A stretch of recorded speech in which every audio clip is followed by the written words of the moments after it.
It's about a particular kind of ideas, dangerous ideas. We are the gods now. What a topic, huh? Are you feeling nervous? This is the festival of not happy, easy ideas, but of dangerous ideas. How many of you think that newborns are not persons? Would there be suffering if the banks failed? Unquestionably so. Those of us who have made deposits are going to lose everything. They always say, oh, we're desperate. We've got to have the banks or we'll have a depression. It's not true at all.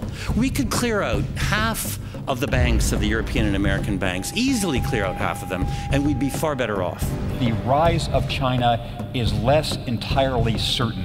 Everybody should make more mistakes, career-threatening mistakes. Human engineering could give families the choice between having one large child, 2 medium-sized children, or 3 smaller child. If you didn't believe in God, would you go out and kill your neighbor? I've discovered a lot of people say yes.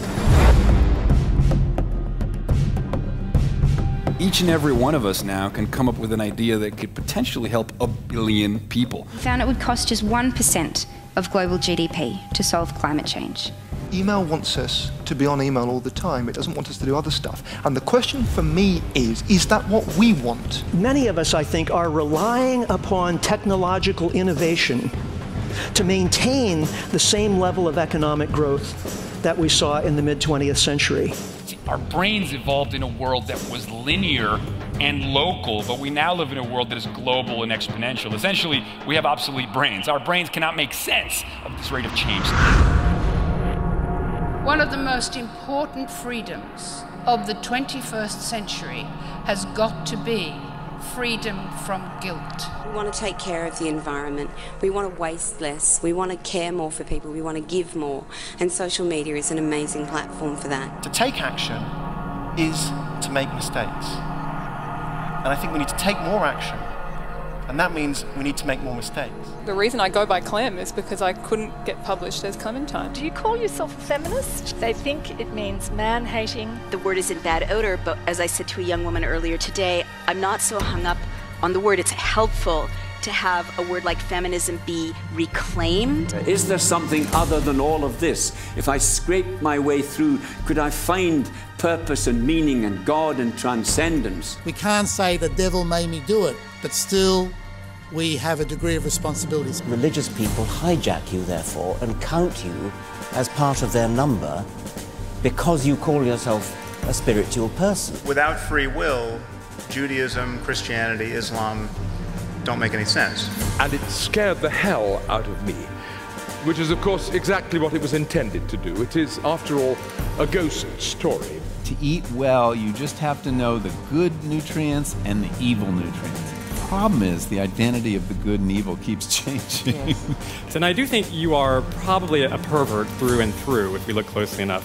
In other words, you're human just like the rest of us. Who held the plank up like that? That was rude. If you just held it at your side, it wasn't. So the Lord Chamberlain must have been consumed with kind of sexual sort of images. His life must have been dreadful.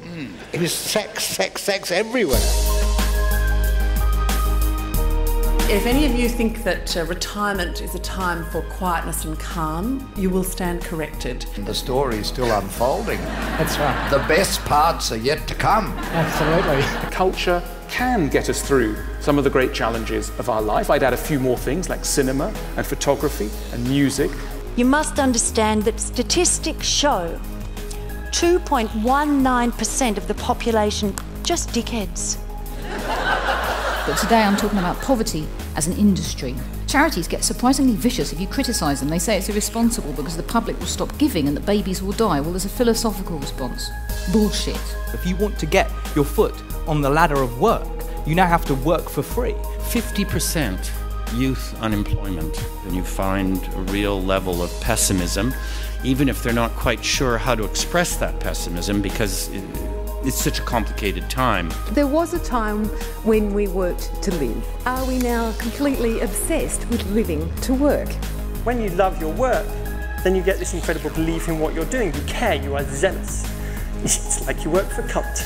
It's not the Jetsons, it's not the Beverly Hillbillies. It's going to be a time of belt tightening. We are really in an era of potential proliferation. USA needs China as much as China needs USA. But the future is, I'm positive that there won't be war and there should be love. We want to be recognised for who we are, not for who Australia wants us to be. This is it. No more.